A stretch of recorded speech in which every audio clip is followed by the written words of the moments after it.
सभापति महोदय मारे गोटे 5 मिनट ही जाए आप आशीर्वाद मिलो तो बड़े साउट तरीके में बोल हाँ था बात यूं राख ली।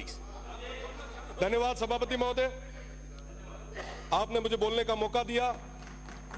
सबसे पहले मैं शिव की जनता का धन्यवाद देना चाहूंगा कि उन्होंने एक अध्यापक के बेटे पे विश्वास जताया और प्रदेश की सबसे बड़ी पंचायत में सबसे युवा सदस्य बनने का मौका दिया।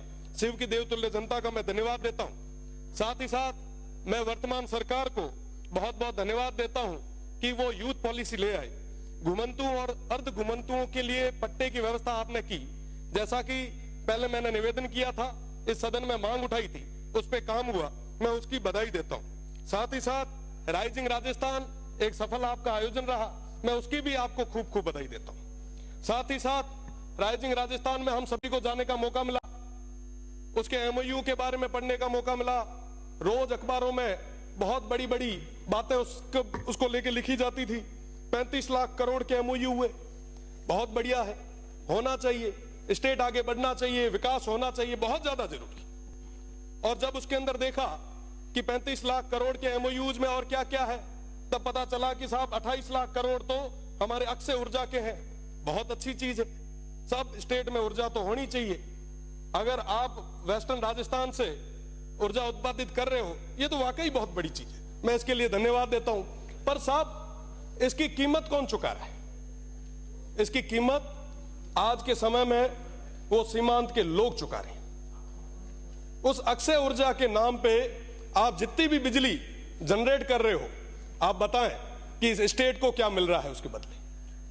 पावर ग्रिड से हम आंध्रा को, तेलंगाना को, बाहर देश के अलग अलग राज्यों को बिजली दे रहे हैं। क्या हमारे किसानों को पूरी बिजली आज हम दे पा रहे हैं क्या? पेल घर में ना जिका चीज की जरूरत है वही तो पूर्ति आप कराओ। आज के समय में हमारे किसानों को कहीं बिजली नहीं मिल पा रही। जो जमीन थोड़ी बहुत बची थी ओरण और गोचर, उसको भी आपने पूरे तरीके से मल्टीनेशनल कंपनीज के चरणों में रख दिया। आज पूरे किसान बहुत ज्यादा परेशान है, पर उनकी बात कोई नहीं कर रहा। विकास की बात आई, हमने सोचा कि साहब मैन्युफैक्चरिंग यूनिट यहां लगेगी, खूब सारे युवाओं को रोजगार यहां मिलेगा।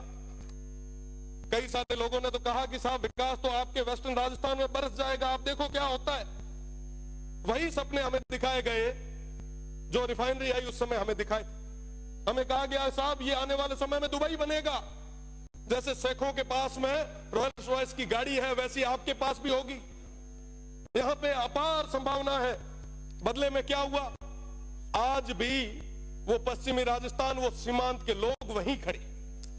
आज पुनः वैसे सपने उन भोले भाले लोगों को दिखाए जा रहे, उनको बताया जा रहा है कि साहब आपके यहां रेवेन्यू जनरेट होगा, विकास होगा। साहब सौर ऊर्जा का जो एक प्लांट लगता है ना, लगने के बाद में 2 गार्ड के अलावा तीसरा आदमी नहीं लगता हुआ।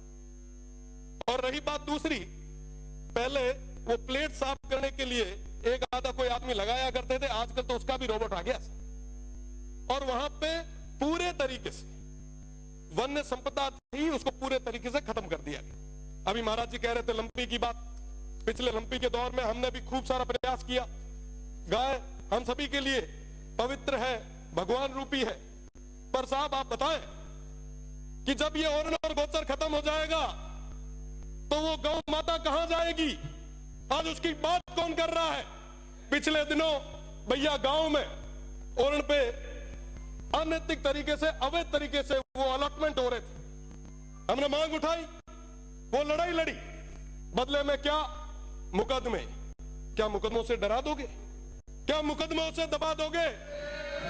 मैं आपको कहना चाहूंगा कि वाकई अगर आप चाहते हो, वाकई अगर आप युवाओं के साथ हो, वाकई आप अगर किसानों के साथ हो, मैं आपसे निवेदन करना चाहूंगा कि आप 70% अनस्किल्ड और सेमी स्किल्ड में प्राइवेट जॉब्स में रिजर्वेशन लाएं और कहें कि साहब जहां पे ये काम हो रहा है वहां के युवाओं को हम वरीयता देंगे।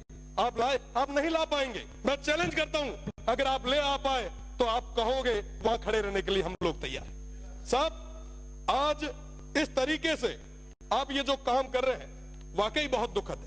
लाखों की संख्या में खेजड़ियां कट रही है, वन्य संपदा खत्म हो रही है।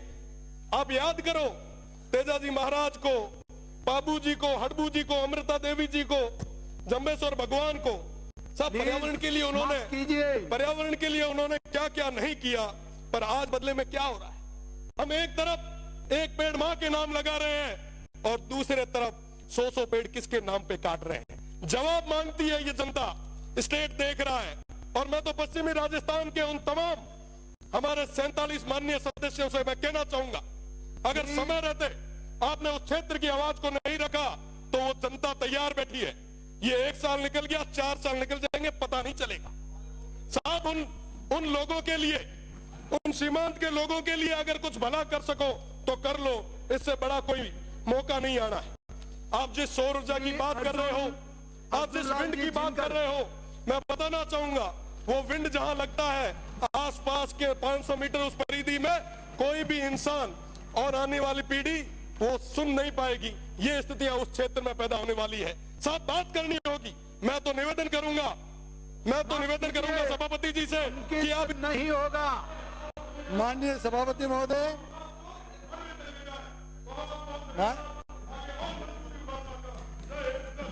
माननीय सभापति महोदय।